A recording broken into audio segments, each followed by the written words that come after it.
America Heitzig. I am a family consumer sciences teacher in Jerseyville, Illinois. Jerseyville is located about an hour north of St. Louis. So a lot of people hear Illinois and they think Chicago, and that's not the case. We're a very rural farming community. We have about 8,000 people in our town. I don't know how many people are in our county. When I say Jerseyville, I'm also kind of meaning Jersey County, because Jerseyville is kind of like the capital of Jersey County, because we've got other small towns in our community as well. And so a lot of people drive into Jerseyville for their groceries. The high school that our whole county attends is right here in Jerseyville.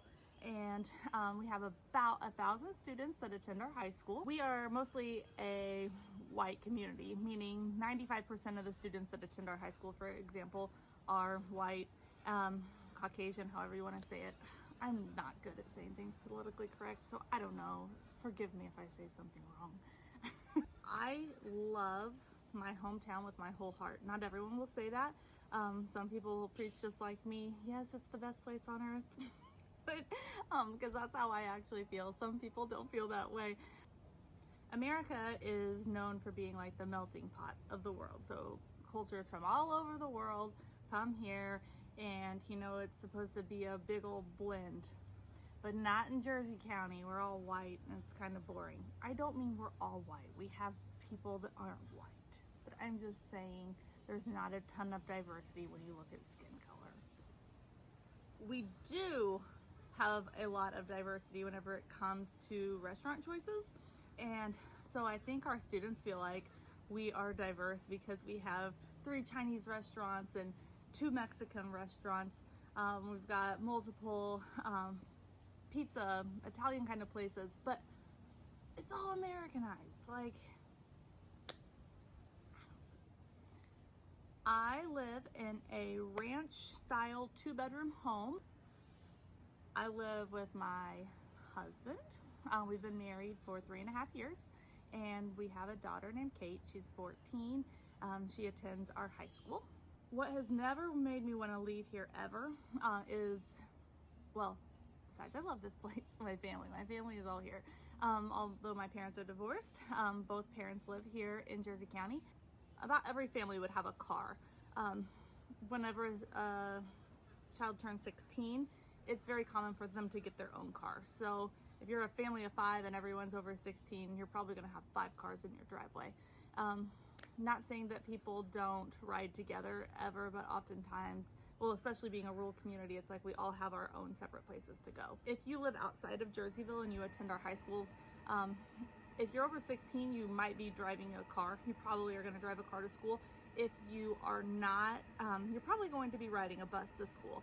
Even if you live in Jerseyville, there's a chance that you would be riding a bus to school. I love Jersey County for so many reasons. We're a very close-knit community, and also my family is here. So my parents are divorced, but they both still live here. They both own their own businesses. My mom owns a car dealership with my grandparents.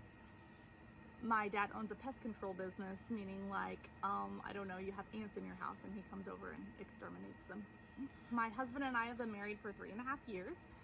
He has his own business. It's a distributing business, dairy products. So we call him the milkman. And he loves it. He's very passionate about milk. My sister lives here. She has 3 kids. Now that they're a little older, I don't see them every single day, but for a long time I saw them every single day. I have a lot of first cousins, like 20 something. Most of them all live right here. My husband has I don't even know how many first cousins, probably 50 something. And they're all pretty much right here too. Just crazy. It's summertime in Illinois right now. So we experience 4 seasons. Right now it's summertime and it's hot. I don't know why. I'm put my hair up in a ponytail. I'm suffering out here. It is really hot. It's supposed to get up to 90 something today, but actually we've had a very mild August. Usually in August we hit 100 a couple of times because it's and it's so humid here. It's so humid here. It's I'm just wet out here. It's gross. But we do also experience fall, winter, and spring. We are a Christian community for the most part. I'm not saying everyone believes in God, but for the most part, people believe in God.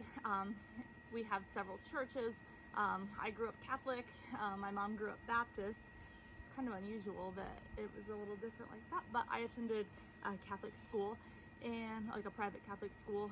I think as a culture, we're valuing travel more and more. It seems like when I was a kid, we did get to go to Disney World when I was in 4th grade, and that was really exciting. But overall, camping was our vacation. Like, we would drive somewhere within 1 hour. We'd sleep in a tent. We eventually moved up in the world and had a camper, and that was our vacation.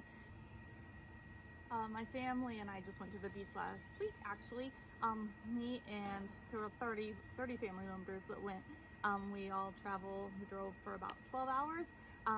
Midwesterners really like to drive. We don't like to take flights. I don't know why we don't fly places. I mean, some people do, but it's just like, everybody hop in, here we go.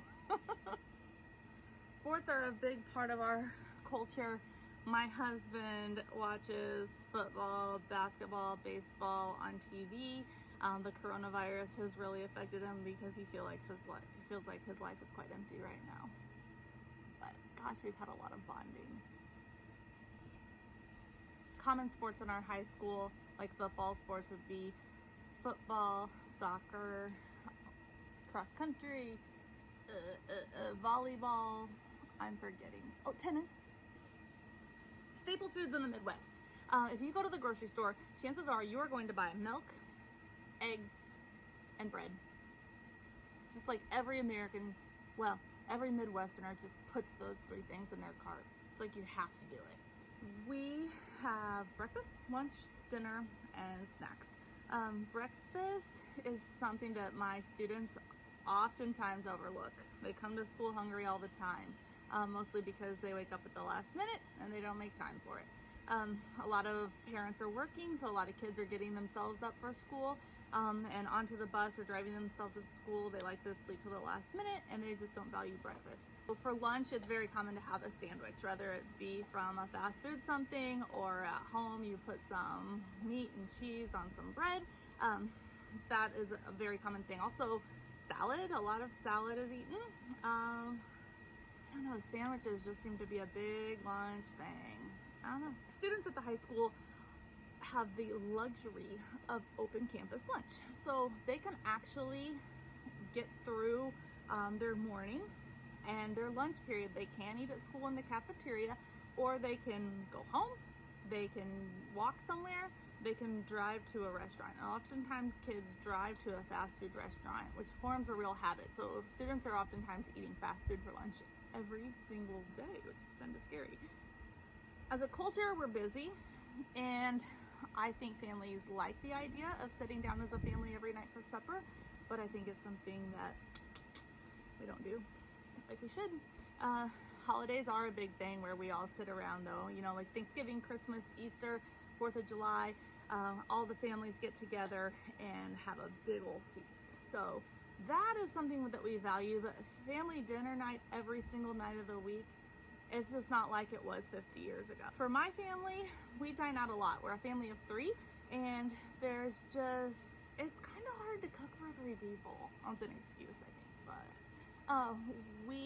as a foods teacher, I do all the grocery shopping for my class, and it's just like double duty, and I just don't like to do it. My husband and daughter like going grocery shopping, but if they don't have an organized list, they come home. That's the most ridiculous things. Food is the center of so many activities. If we're going to a football game, chances are we're going to get a hot dog or some nachos. If we're going to a birthday party, there's going to be cake. If we go to a wedding, there will be a dinner. Chances are it'll be buffet style, where we walk through. It might be something like fried chicken, it might be tortellini, it could be roast beef, but there will be food at a wedding reception. About any time that we're going somewhere where a family is going to be present, my daughter says, will there be cake? Because there's usually cake at a family celebration of some sort. Family reunions are also a thing. So it's where you invite your whole big extended family and they all come together. And Again, usually potluck style, meaning everybody brings something and it's set out on a table and you walk through a line and just help yourself. Popular beverages here, I've got my coffee with me right now. I actually almost always have my coffee with me. I like to drink my coffee black, but sometimes I'll throw some creamer in it or something. People sweeten their coffee. Flavored coffees are a huge trend in the United States. People like tea, sweet tea, unsweet tea, just depends on your preference. Soda's a big thing. Soda's a real big thing. We are a culture of international cuisine, and I've mentioned this before, but we think that we're diverse because we have so much food and culture ingrained in us. Like, we think Italian, we think we're gonna go eat Mexican, we think we're gonna go eat Thai food. It's so Americanized. Like, if we go to Los Tres, which is a very popular Mexican restaurant here in Jerseyville, we love it. It's so fun, the food is so good, it's fast, it's inexpensive. They're like the waiters, the chefs, they are from Mexico. They cook so good for us Americans, but everything's covered in this white cheese. Just so much rice. The refried beans, just like the sauce on everything, the deep fried everything. You know, not everything was fresh that day like it would be if it were in Mexico. Fish fries are a big thing in the Midwest culture, especially during that Lenten season that I mentioned.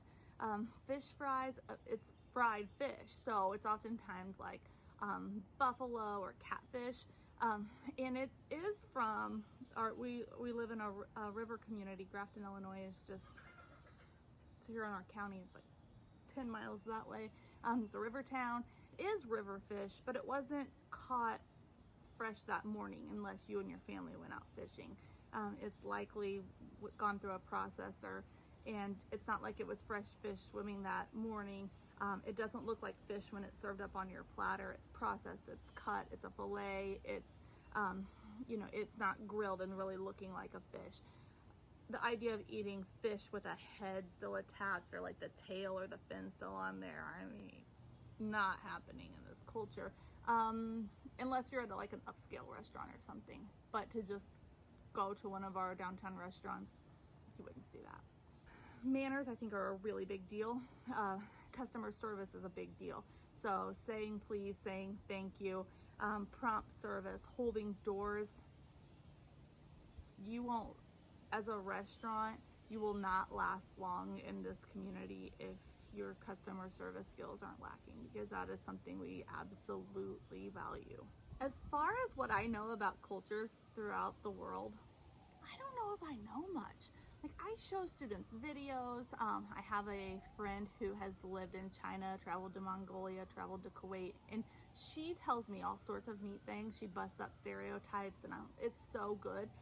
I have guest speakers come into my class who have seen different parts of the world. But overall, we have so much to learn. I feel like the world knows a lot about America, and I don't feel like America knows a lot about the world. I don't know why. I have no idea why. If someone can explain that to me, it would be great. I'm really looking forward to all of your videos. I cannot wait. Thank you. Thank you for watching.